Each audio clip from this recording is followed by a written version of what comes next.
Xin chào tất cả các bạn. Hôm nay với video này mình sẽ hướng dẫn cho các bạn cách để retouch da mặt một cách tự nhiên nhất.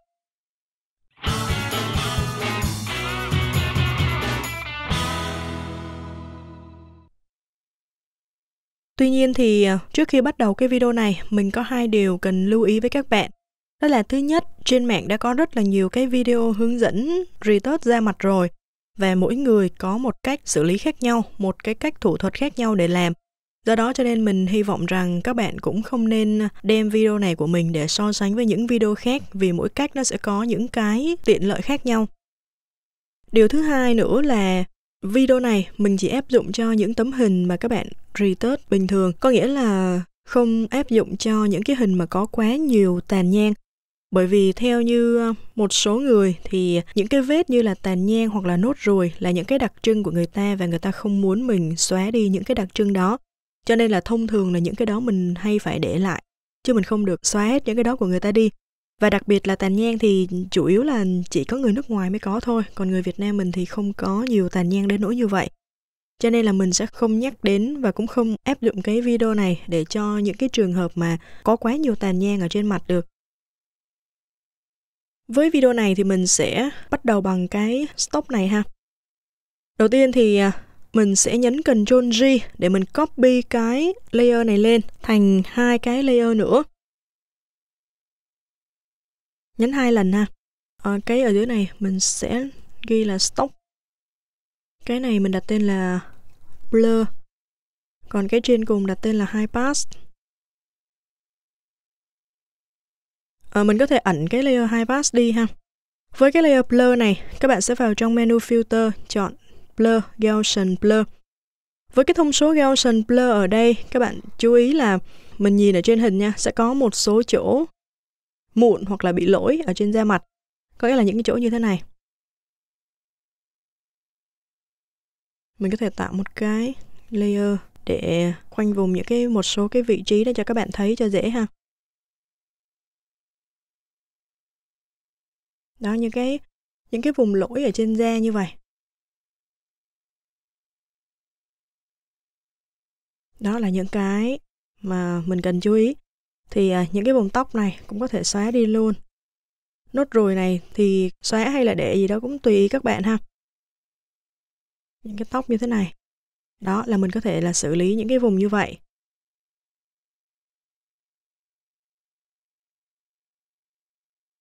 Thì với cái layer blur, các bạn sẽ chọn Gaussian blur và các bạn chỉnh thông số sao cho mà những cái vùng đó nó mịn hẳn, các bạn không còn nhìn thấy những cái vết lỗi nữa.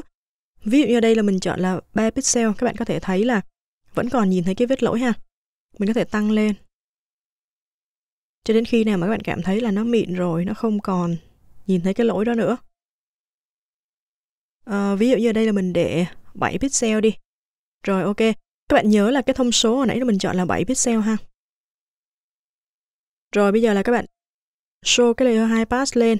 Các bạn vào trong menu filter, chọn order, high pass. Thì cái bước này có nhiều người không xài high pass mà người ta sẽ xài trong menu image, chọn apply image.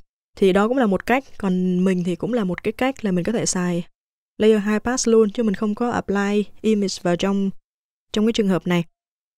Thì với cái layer high pass này, các bạn sẽ chọn cái thông số bằng với thông số Gaussian blur hồi nãy. Hồi nãy mình chọn thông số ở đây là 7, thì bây giờ mình cũng nhập cái high pass ở đây là 7 luôn. Ok. Với layer high pass này, các bạn sẽ chọn cho nó cái blending mode là linear line. Các bạn để ý là khi mà mình chọn linear line, các bạn thấy là hình nó rất là sắc nét, sắc quá đến nỗi mà nó bị gắt luôn. Nghĩa là những cái da mặt và những mọi thứ nó đều gắt hết. Thì lúc này là các bạn sẽ giảm opacity xuống để cho cái hình của mình nó không bị gắt. Thì các bạn có thể giảm xuống còn khoảng chừng 40 hoặc là 50% gì đó. Mình để 50 đi ha. Rồi, bây giờ các bạn có thể group hai cái layer high pass và blur này lại. Các bạn chọn cả hai layer và nhấn Ctrl G để group nó lại. Thì với cái group này, mình có thể đặt tên cho nó là texture, là cái bề mặt da nha các bạn. Rồi tiếp theo nữa là các bạn chọn vào trong cái layer high pass, các bạn click chọn vào nó. Rồi các bạn chọn công cụ là Healing Brush. Ở đây mình chọn cái Healing Brush chứ mình không xài cái Spot Healing Brush ha. Với công cụ Healing Brush này, các bạn nhìn trên thanh Option, nghĩa là mình sẽ chọn trong cái chỗ mà Sample này, mình chọn là Current Layer. Mình không chọn những cái bên dưới, mình chọn đúng cái Current Layer để mình sử dụng. Apply nó lên trên một cái layer hiện hành thôi. Và lý do tại sao mà mình xài cái Healing Brush này lên trong cái layer High Pass mà mình không áp trực tiếp nó lên trong cái layer background hồi nãy. Thì cái cách ở đây có nghĩa là ví dụ như những cái chỗ mà chuyển màu như thế này. Mà nếu mà các bạn xài cái Healing Brush này trực tiếp lên thì những cái vùng này nó sẽ rất là dễ bị lem, nó không còn giữ đúng cái texture đó nữa. Nhất là những cái vùng như thế này nè. Các bạn thấy là nó sẽ dễ bị lem ở những cái chỗ như vậy lắm. Cho nên là khi mà mình xài lên cái layer High Pass, nó sẽ giữ được cho ta những cái chỗ ánh sáng không đều, những cái chỗ màu không đều này, nó không có bị lem ha.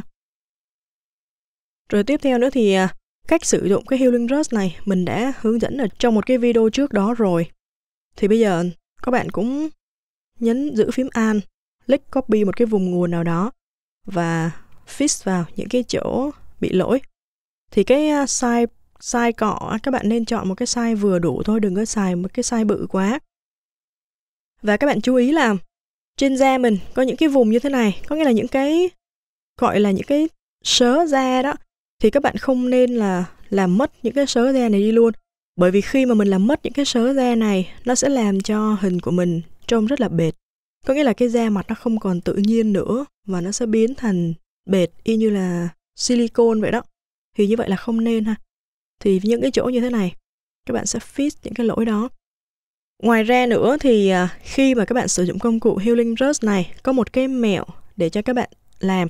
Có nghĩa là thay vì các bạn copy một vùng rồi các bạn click đè lên thì các bạn vẫn có thể rê chuột. Nghĩa là cái này nè, các bạn nhìn thấy là nó một cái hướng dài như vậy. Thì mình có thể giữ phím Alt và mình click vào đây, mình rê con chuột đi một đường để nó mất nguyên một cái đường đó luôn. Thì cái cách mà mình rê chuột á, các bạn chú ý là khi mà mình rê như vậy, các bạn để ý là cái hình dấu cộng có nghĩa là cái vùng nguồn mà mình copy, còn cái hình tròn là cái vùng mà mình đang xử lý. Thì khi mà các bạn rê chuột, các bạn để ý là cái hình tròn nó đuổi theo cái dấu cộng. Các bạn đừng có rê ngược lại như vậy, cái dấu cộng đuổi theo hình tròn thì lúc này nó sẽ làm cho những cái vùng lỗi của mình nó bị lặp lại qua một vị trí khác, chứ nó không có fix được. Cho nên là để fix những cái lỗi này thì các bạn nên kéo cái hình tròn đuổi theo cái dấu cộng. Các bạn nên ghi chú lại cái mẹo này để mình có thể nhớ và mình sử dụng sau này nữa. Với cái bước này thì các bạn cần phải tỉ mỉ ha, tại vì mình làm càng tỉ mỉ thì cái da mặt mình nó càng đẹp. Đó, có nghĩa là các bạn cứ làm tỉ mỉ những cái chỗ như vậy. Thì với cái cách này, đó là lý do tại sao mà mình nói là nó sẽ không áp dụng cho những cái hình có quá nhiều tàn nhang. Bởi vì các bạn mất rất là nhiều thời gian để mà mình ngồi mình chấm từng cái như vậy. Và tại sao mình phải chấm từng cái như vậy? Là bởi vì mình muốn là mọi thứ nó đều được theo đúng ý của mình. Có nghĩa là mình không tận dụng một cái gì đó cho nó nhanh hoặc là một cái plugin hay là một cái gì đó, mà mình xài đúng, làm theo cách thủ công. Là mình ngồi chấm từng chỗ như vậy để cho nó đúng ý và mọi thứ cho nó chỉnh chu hơn.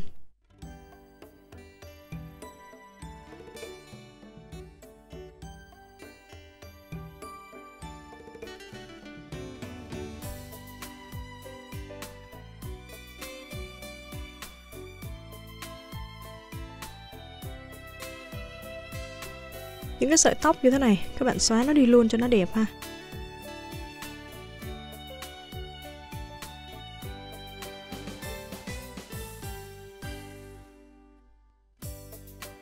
Những cái nếp nhăn nè, xóa luôn.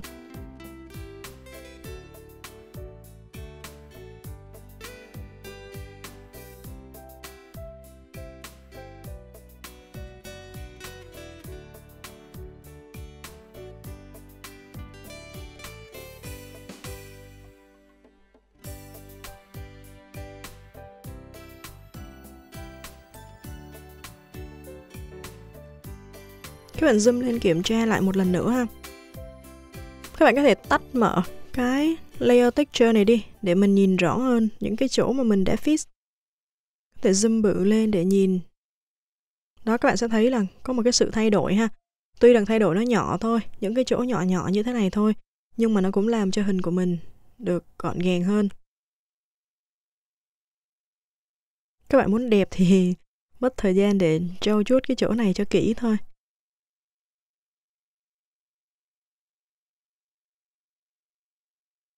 Rồi, ví dụ như vậy ha.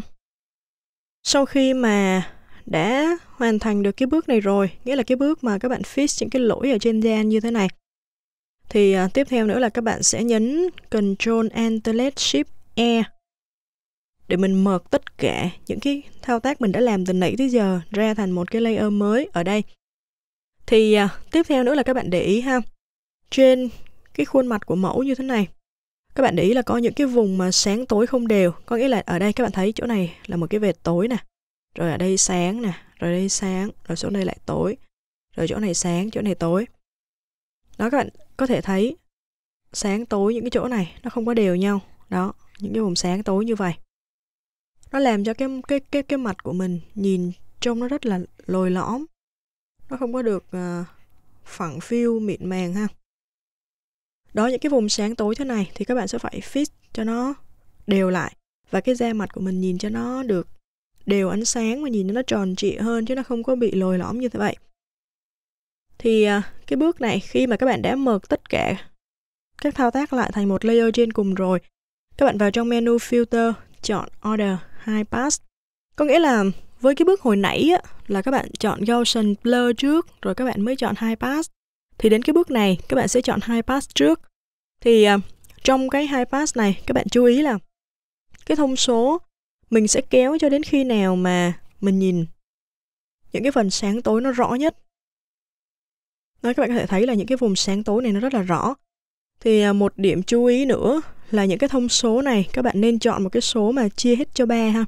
Có nghĩa là 3, 6, 9, 12, 15, 18 gì đó. Nói chung là một cái số nào đó mà chia hết cho 3. Và các bạn cảm thấy là nó nổi lên được những cái vùng sáng tối đó. Ví dụ như ở đây mình chọn là 12 đi. Rồi, ok.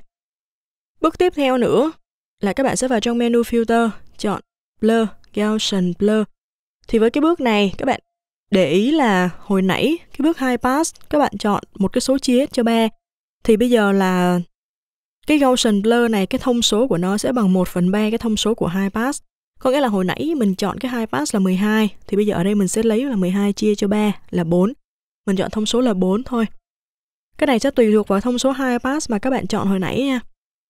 Rồi khi mà các bạn chọn đúng thông số 1/3 của nó rồi, các bạn click OK. Rồi bây giờ trong cái Blending Mode, mình cũng đổi cái layer này là Linear Line.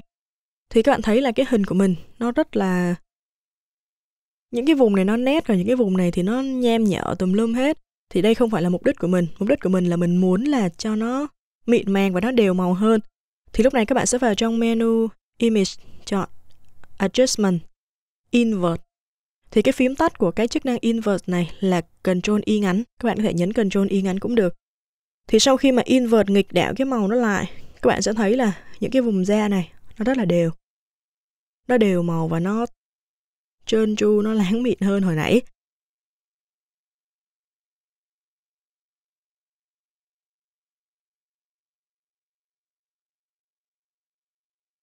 Các bạn có thể giảm opacity của cái layer này xuống khoảng 50 đến 70 gì đó tùy ý ha. Ở đây ví dụ mình chọn 70 đi.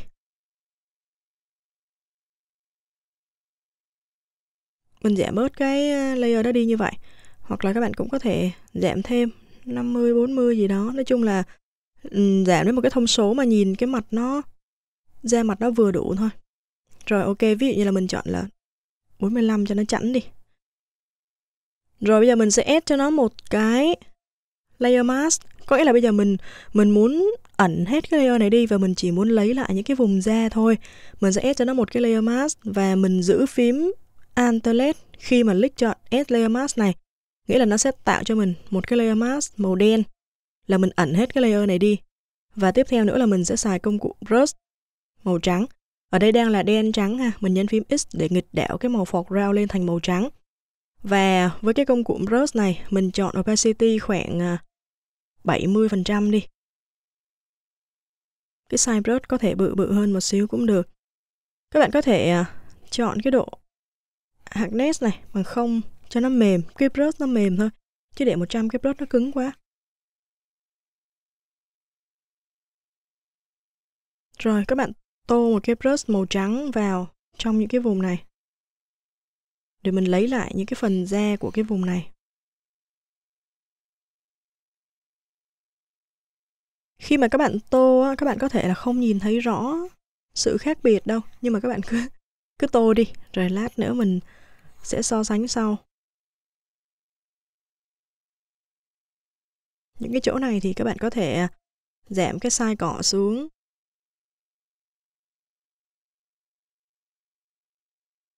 Mũi nè.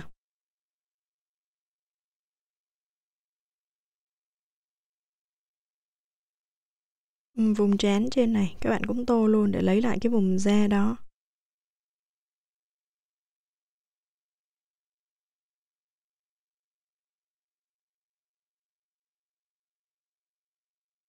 Cái vùng mắt này các bạn có thể chỉnh cái size brush nhỏ xuống để mình tô ha.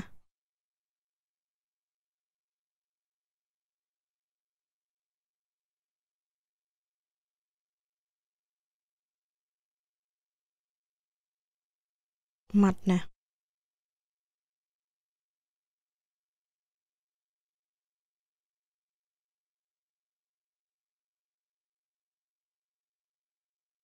Rồi, bây giờ các bạn có thể tắt mở cái layer này đi để so sánh. Đó, các bạn có thể thấy là trước khi mình xài cái thao tác này thì cái mặt mình sáng tối không có đều như vậy. Và sau khi mình xài cái hiệu ứng này vào thì cái mặt của mình, cái da mặt, mọi thứ nó đã đều hơn và nó tròn trịa hơn.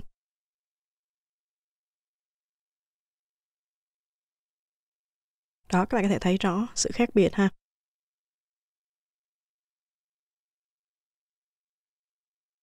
Rồi cái này mình cũng group layer này lại thành một group đi. Rồi tiếp theo nữa là đến cái bước này thì các bạn sẽ tạo khối cho khuôn mặt. Có nghĩa là mình làm sao cho cái khuôn mặt của mình nó có chiều sâu hơn và nó có khối, nội khối rõ ràng hơn. Thì có thể gọi cái bước này là Dark and Burn. Thì có hai cách để mình thao tác cái Dark and Burn ở đây. Có nghĩa là cách thứ nhất là các bạn có thể xài cái công cụ Dark and Burn ở trên thanh công cụ này. Có nghĩa là cái công cụ Dark là cái thanh mà nó giống cái kính lúp mà nó màu đen ở đây nè. Còn cái Burn là hình bàn tay này. Thì cái Dark này là sẽ làm cho những cái vùng nó sáng hơn. Và Burn là làm cho nó tối hơn. Thì hai công cụ này các bạn có thể sử dụng được. Nhưng mà theo mình thấy thì nếu mà các bạn xài không quen, các bạn sẽ rất là dễ bị làm cháy hình. Có nghĩa là mình tô quá tay một xíu thôi thì cái hình mình nó sẽ bị cháy ở cái phần đó. Thì mình sẽ chỉ cho các bạn một cái cách khác để làm tiện hơn. Đó là xài bằng brush. Trước khi xài công cụ brush ở đây, mình sẽ tạo một cái layer mới ha. Với cái layer mới này, mình sẽ vào trong menu Edit, Fill, phím tắt là Shift F5. Trong cái phần Content, mình sẽ chọn là 50% Gray. Còn Blending Mode và Opacity mình vẫn để nguyên. Ok. Lúc này thì các bạn thấy là mình tạo được một cái layer với lại 50% cấp độ xám. Một cái layer màu xám như thế này. Các bạn đổi cái Blending Mode cho nó là Soft Line. Thì sau khi mà đổi cái Blending Mode là Soft Line rồi, các bạn sẽ thấy là hầu như là không có gì khác so với cái bước hồi nãy mình đã làm cả. Đây là một cái layer rất là trung tính luôn, nó không có ảnh hưởng gì đến tất cả những cái layer khác. Rồi bây giờ cái thao tác của mình là dùng brush để tạo khối cho khuôn mặt. Mình sẽ làm trên cái layer này. Mình có thể đặt tên cái layer này là Dark and Burn ha. Rồi bây giờ với công cụ brush, mình sẽ đưa hai cái màu foreground và background về lại mặc định. Nhấn phím D để đưa nó về mặc định. Rồi các bạn nhấn phím B để chọn công cụ brush. Thì với cái công cụ brush này, mình sẽ chọn cái opacity khoảng từ 5 tới 7% thôi. Ví dụ mình chọn 7 đi. Rồi, những cái vùng nào mà cần làm tối, các bạn sẽ xài công cụ brush màu đen tô vào những cái vùng tối đó. Ví dụ như cái con mắt này, mình cần những cái vùng đen này nó tối hơn thì mình tô vào. Các bạn cảm thấy là khi mà tô vào các bạn không nhìn thấy sự khác biệt nha. Nhưng mà nếu mà các bạn tắt mở cái layer này đi, các bạn sẽ thấy có một cái sự khác biệt rõ ràng luôn, là nó nhấn mạnh những cái vùng này hơn.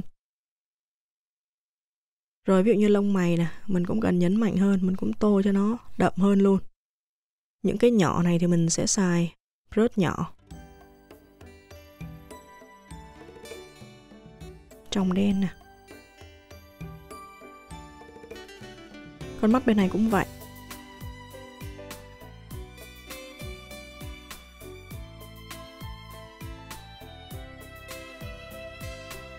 Mình cũng tô cái màu đen đó vào trong cái phần nào mà mình muốn làm nó tối hơn. Mũi nè, lỗ mũi mình cũng cần làm nó tối nó rõ hơn luôn. Miệng. Các bạn có thể tắt mở đi để so sánh nha.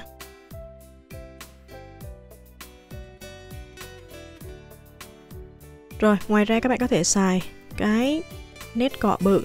Các bạn tô vào những cái vùng tối ở bên ngoài. Ví dụ như cái vùng này, các bạn cần nó làm nó tối hơn.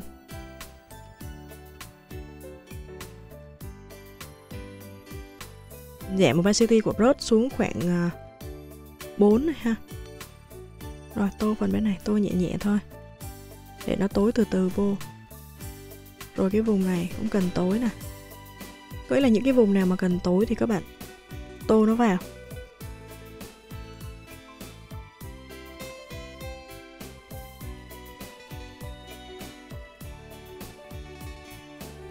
Cái bước này á thì kỹ thuật là như vậy, nhưng mà còn quan trọng là các bạn cảm nhận ánh sáng như thế nào, cảm nhận khối của chủ thể như thế nào để các bạn tô cho nó hợp lý. Chứ mình không có hướng dẫn cụ thể thêm cho các bạn được nữa, bởi vì cái kỹ thuật nó chỉ có nhiêu đó thôi. Còn lại là phải do các bạn tỉ mỉ như thế nào và cảm nhận ánh sáng của các bạn như thế nào ha. Cho nên cái bước này thì cũng mình hy vọng rằng là đừng có bạn nào liên lạc với mình để hỏi là ủa tại sao em cũng làm giống chị mà nó không có ra hay là gì đó. Thì mình không có chắc chắn được ở cái bước này như vậy. Là do kỹ thuật của các bạn tô như thế nào, cảm nhận ánh sáng như thế nào. Còn công cụ Photoshop thì cũng chỉ có nhiêu đó công cụ thôi.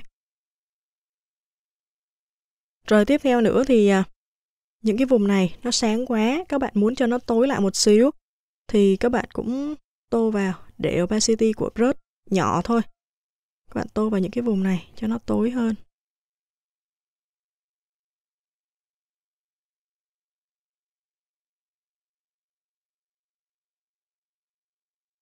Còn cái này mà muốn sáng lên thì các bạn tô cho nó một cái brush màu trắng ha.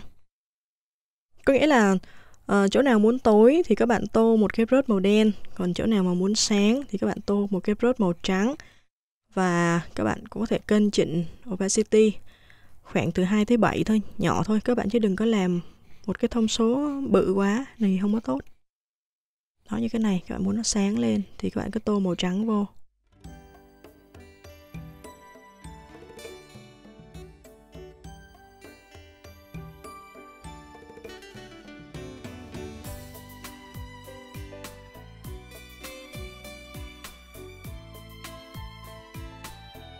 Các bạn nhấn phím X để đổi qua lại brush màu đen và màu trắng ha.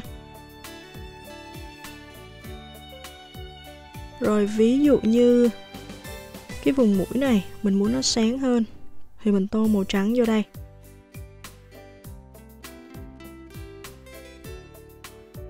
Những cái vùng nào cần làm sáng thì các bạn tô cho nó sáng lên hơn.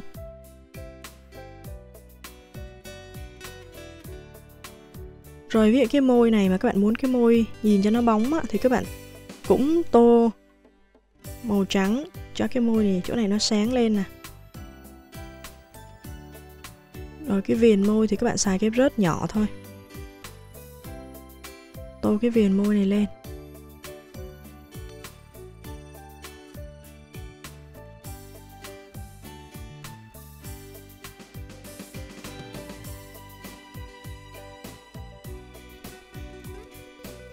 Rồi các bạn có thể ẩn hiện cái layer Dark and Burn này đi để mình so sánh.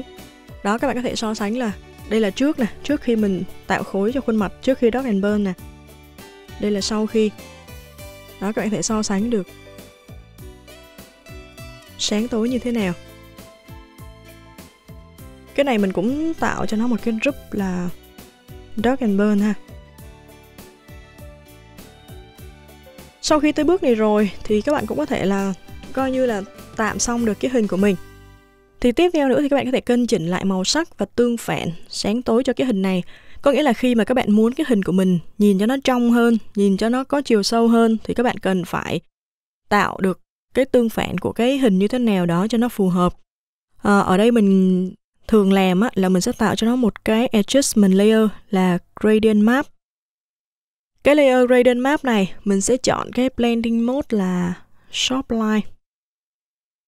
Trong cái bảng layer này các bạn sổ ra thì nếu mà của bạn không có những cái màu đang hiển thị giống như của mình ở đây thì các bạn click vào trong cái icon hình hoa thị chỗ này.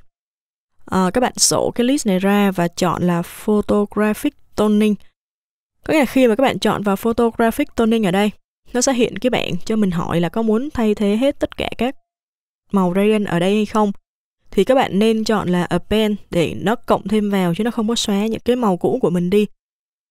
Thì các bạn click chọn append chỗ này ha, tại vì mình đã có rồi nên mình sẽ không click nữa và mình cancel. Thì những cái hình mà hiện ra ở đây các bạn có thể chọn cái tông màu cho nó. Đó. Khi mà các bạn áp một cái tông màu nào đó lên hình là mỗi một cái tông màu nó đã làm cho mình một cái hình.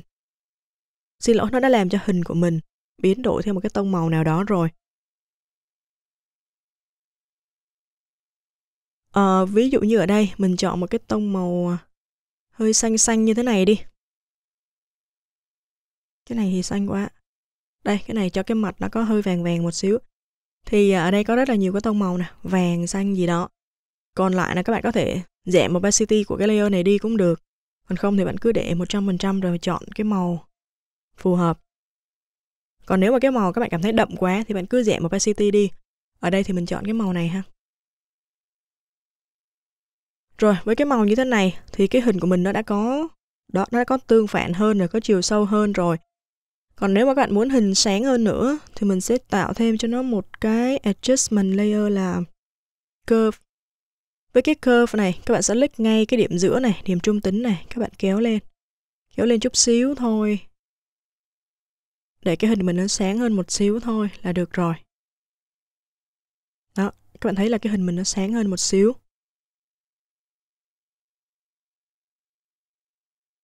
Cái bước này tùy vào hình nữa, mỗi một hình nó một cái màu khác nhau nên mình không có chỉ cụ thể được.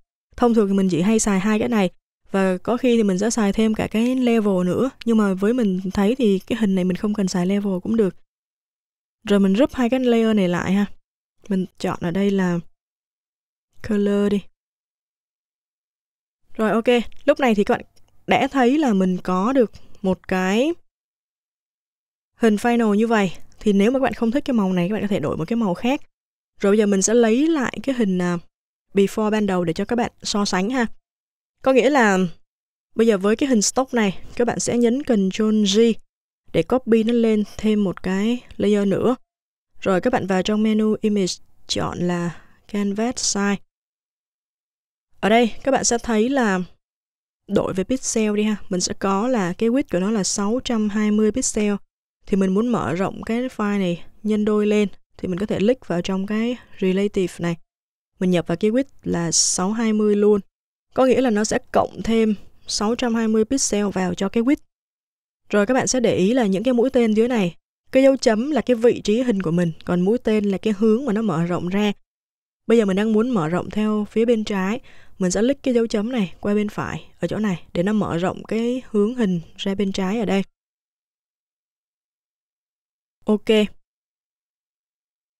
Rồi, khi mà đã tạo thêm được một cái vùng như vậy thì các bạn sẽ copy các bạn sẽ kéo cái stock này, copy này qua bên trái.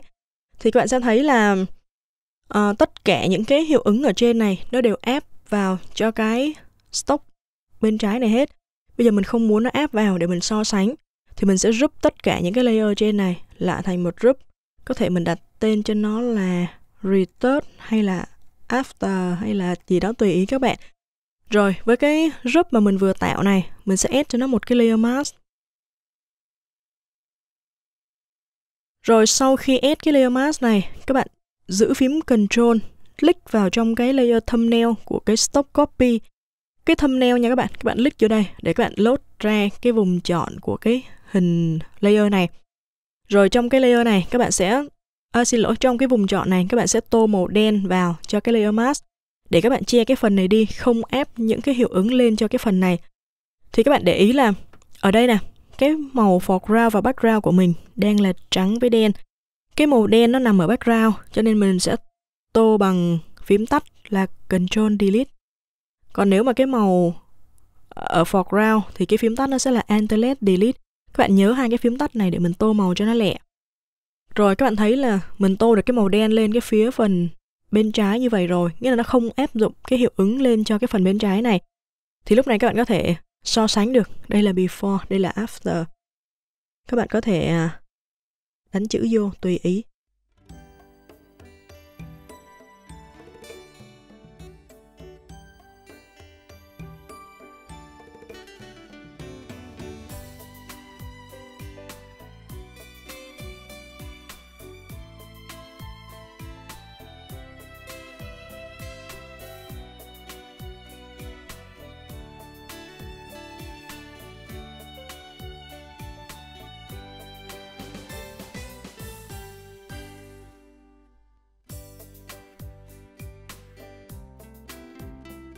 Với cái video mà hướng dẫn retouch da mặt như thế này thì mình hy vọng rằng nó sẽ giúp ích cho công việc của các bạn nhiều hơn.